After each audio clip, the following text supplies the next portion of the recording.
Mr. Brandt, you have a right to speak to me before I sent you. Is there anything you'd like to say, sir? Yes, Your Honor.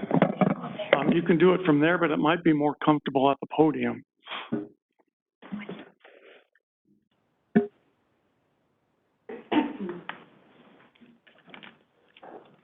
What would you like to tell me, sir? Good afternoon, Your Honor.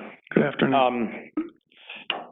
First, I will apologize for disruptions with the WebEx, and I will ask the court to be patient with that because not necessarily all those people are on my side. They may be deliberately trying to disrupt. I'm not holding you responsible for anything they do. Okay, I will tell you that I have asked if I have followers, which I think is a little lofty, that if I have followers, then I would expect that they're behaving, and I appreciate that as well. And I thank you for opening the WebEx for this hearing. I think it's obviously an important day and an important question. First of all, I drove this plea agreement. I want the court to know that. I think that my attorneys did a great job. I think that they mounted great defenses. I think there are perhaps legally defensible questions associated with these cases. And I think that my need to accept accountability for the fact that words do have meaning was outweighing any of those potential legal remedies that I might be able to enjoy. And I would argue that I have shown in the last year and a half that I'm capable of towing the court's line. I don't know, how many days did you say we had credit? 80. Well, I have 85 days of credit for time served. That reflects the fact that it took some time for me to revoke my bond and start earning that credit. I actually was in custody for nearly 6 months. And while I was in custody in Jefferson County, I took advantage of their behavioral health unit services. And I did that as a voluntary thing. I was completely compliant with that. We were driving towards a Veterans Court solution, which we did not seek here. I'm not sure why we did, but that's fine. But in fact, sorry.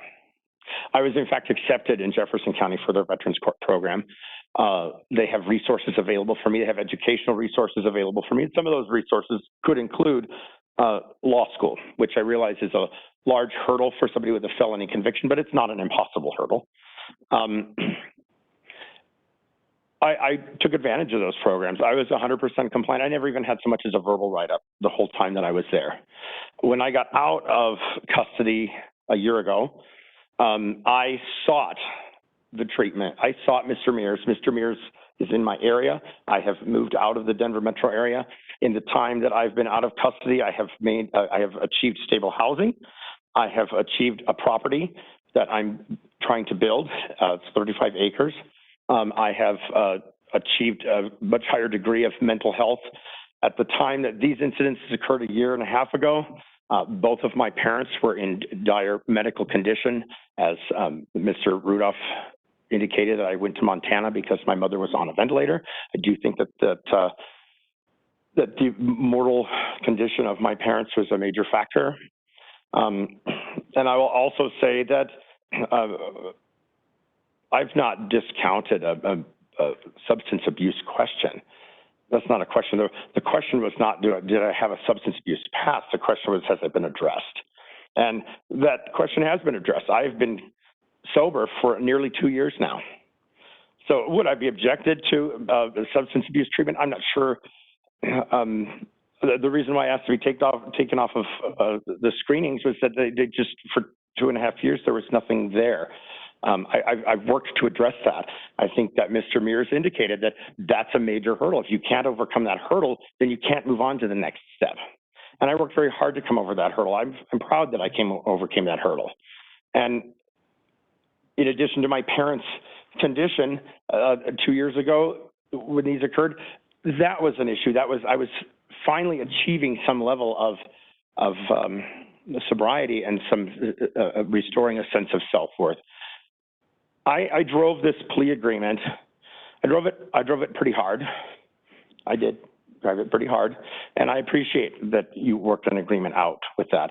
I drove this plea agreement because I'm at a stage in my mind where I need to apologize to my victims. I learned things today that I didn't know about the impact on my victims, and I'm sorry for that. And I was going to ask the court as part of my sentencing, if it were appropriate, I wanted to apologize to those victims in writing, should the court find it appropriate for me to guide that through the court for their approval. And now I have more information to do that with. I couldn't apologize to my victims. I couldn't show remorse when I still had a pending criminal prosecution.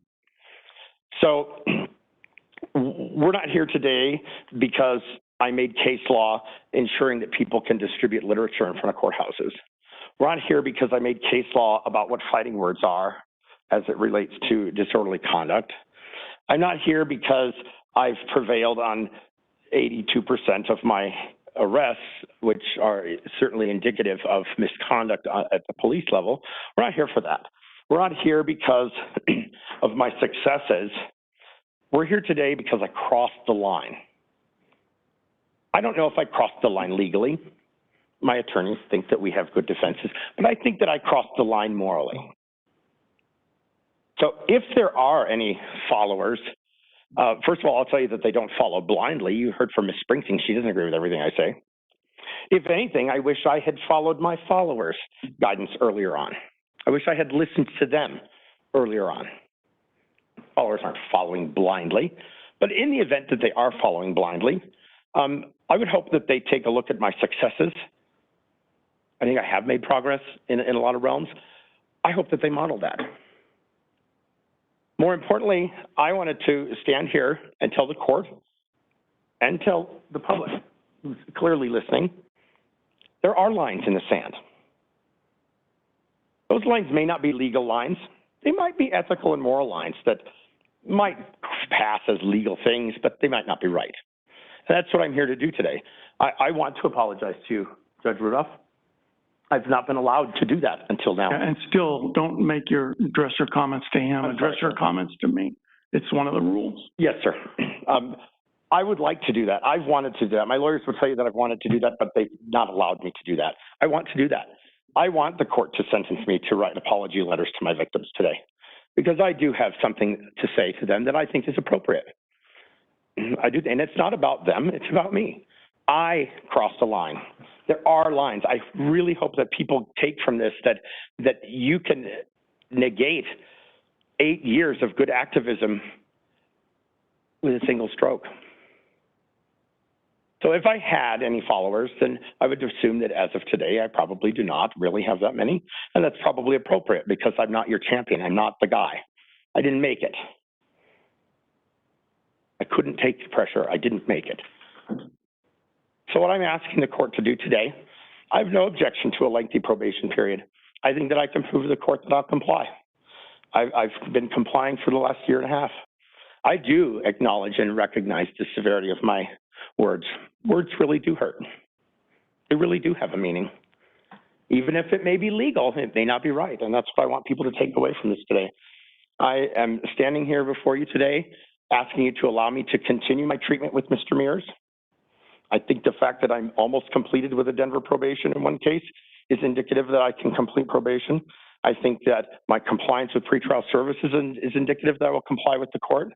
I think that my compliance with the Adams County probation, where they've taken me from maximum supervision to minimum supervision, and even because of my UA history, they've removed me from drug screening. I would have no objection to drug screening, except that it is expensive. It's about 3 hours drive for me to do a test. And I would ask if the court is able to put me on probation, that at some point, once the Denver probation thinks it's appropriate, that it might be transferred down to where I'm living. I'd like to move forward with building my ranch. I can't make commitments to those things. I don't know if I'll be able to pay for it if I'm in custody. I can't commit to contracts. I'm now in a stuck state, and I'm ready to move forward. I'm asking the court to impose a suspended sentence and probation, and I'm willing to accept my bitter pill. Thank you, sir. Thank you, Your Honor.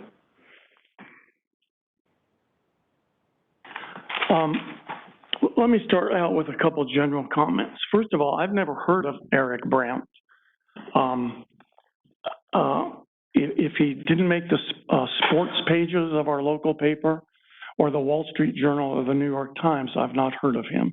It's been 2 decades probably since I've watched or listened to any local media. I don't know if that's good news for him or bad news for him, but that's the fact. The other general thing I wanted to say is I am, as I think all judges would be, a little bit uncomfortable being in this position where the victims in this case are judges. We are all trained to be hypersensitive about conflicts, and this makes me uncomfortable. But when judges are victims, only judges can impose sentences because only judges have the power to impose sentences. Could we bring a senior judge in here to have done this case? Sure, but it's the same problem. The senior judge is still a senior judge with judicial powers. The good news, I guess, is that I'm retiring in 4 days. And so unlike senior judges who will continue to be senior judges, I will not be a judge after April 30th. I'm not doing the senior judge program. I'm not doing any judging. So maybe this is sort of the best accidental solution to this intractable problem of judges imposing sentences when victims are judges. The third thing I want to talk about is these questions that have been raised by various people about different theories of criminal punishment. And our statutes, of course, require us to consider all the justifications for punishment, retribution, deterrence, incapacitation, rehabilitation. But I've said this for 30 years from this bench. I don't, of all of those theories, retribution speaks to me more than any of the others. The criminal law is about this social contract that we've all entered into, and I want to talk a little bit about that. I don't want to go on forever, but as I've said before, punishment is really about the social contract. People who have violated the social contract have to pay to come back into the fold. And although we do have to pay attention to deterrence and incapacitation and rehabilitation, all of these theories have profound limits for me. In incapacitation, you know, murderers have the lowest recidivism rate of anybody, and forgers have the highest. Well, then why don't we send forgers to the penitentiary for life? Incapacitation is not a sensible, at least not a complete theory.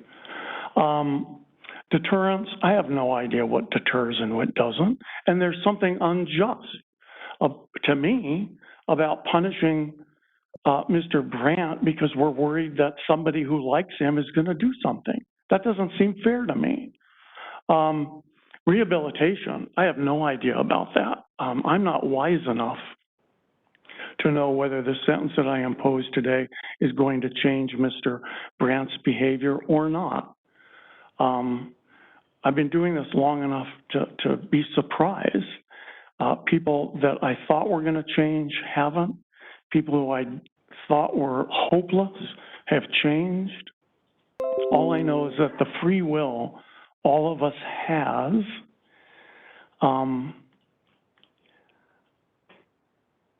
makes these predictions about dangerousness and about rehabilitation, about reoffending, really the worst kinds of guesses.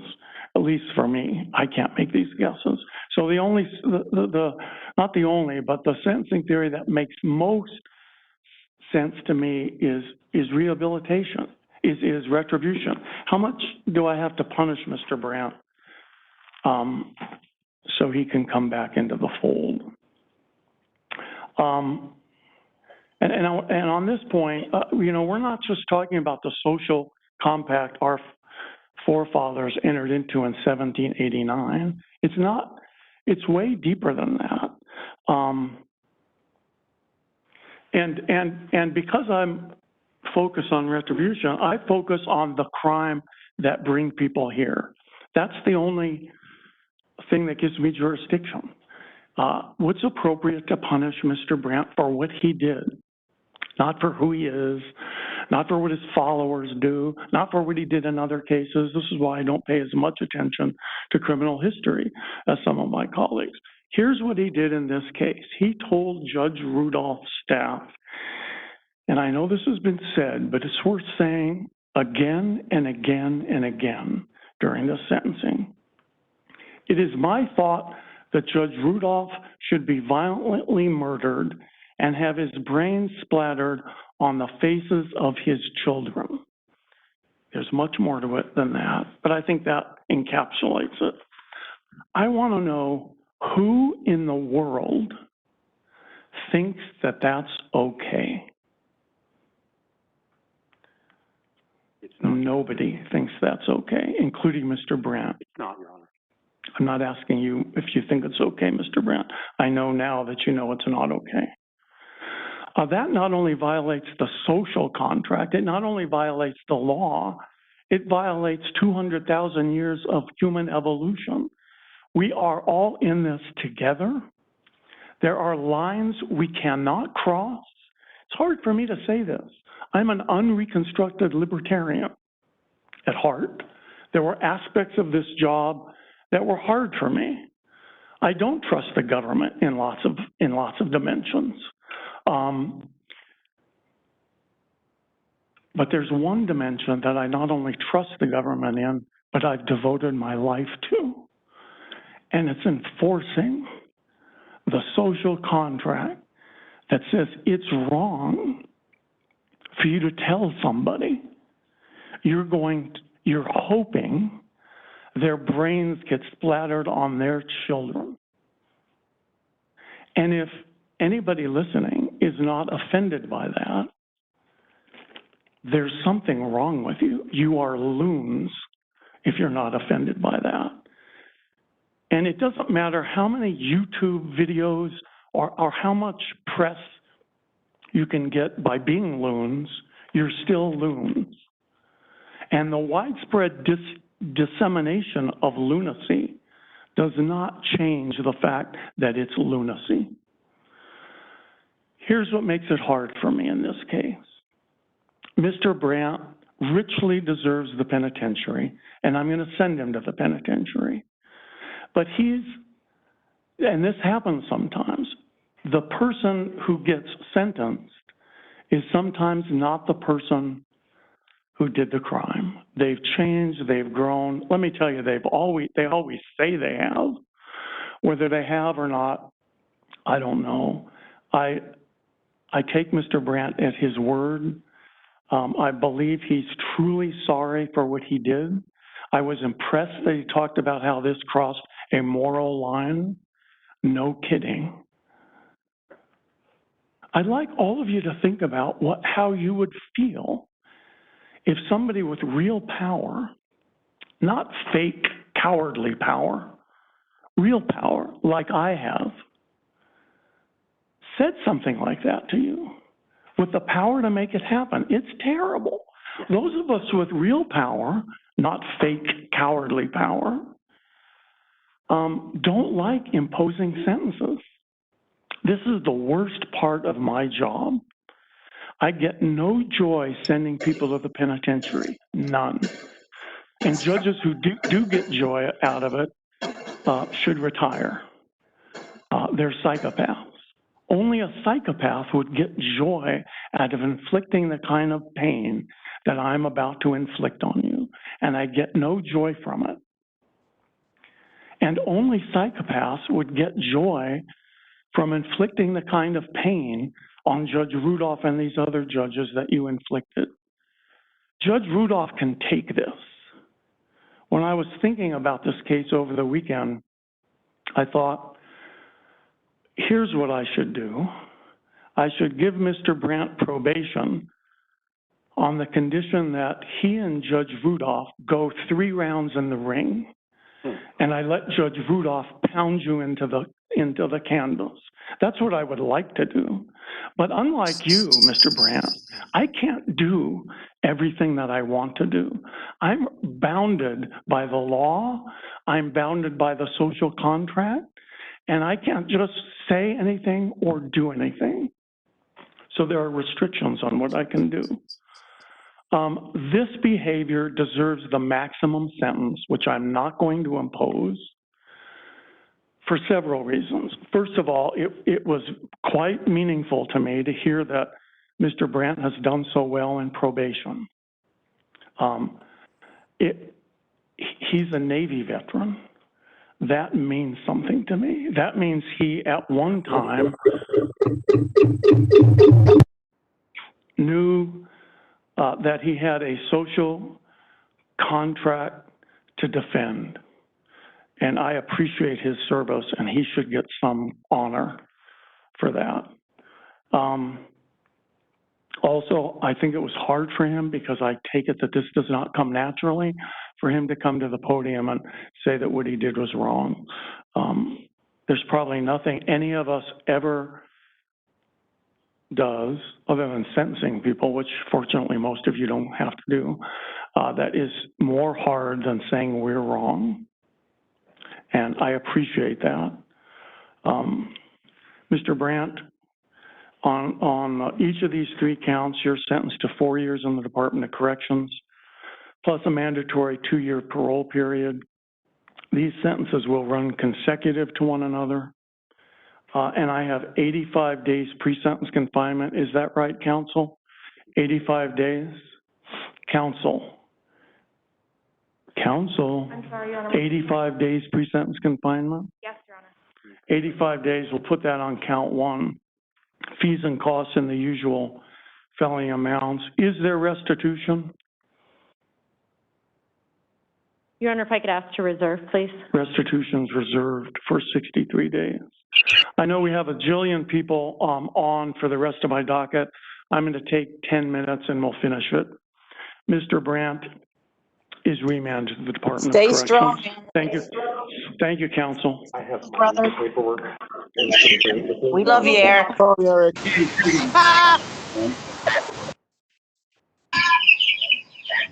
Be ashamed of yourselves. Be Stay ashamed. strong, man. Love Come you. here now. Be ashamed.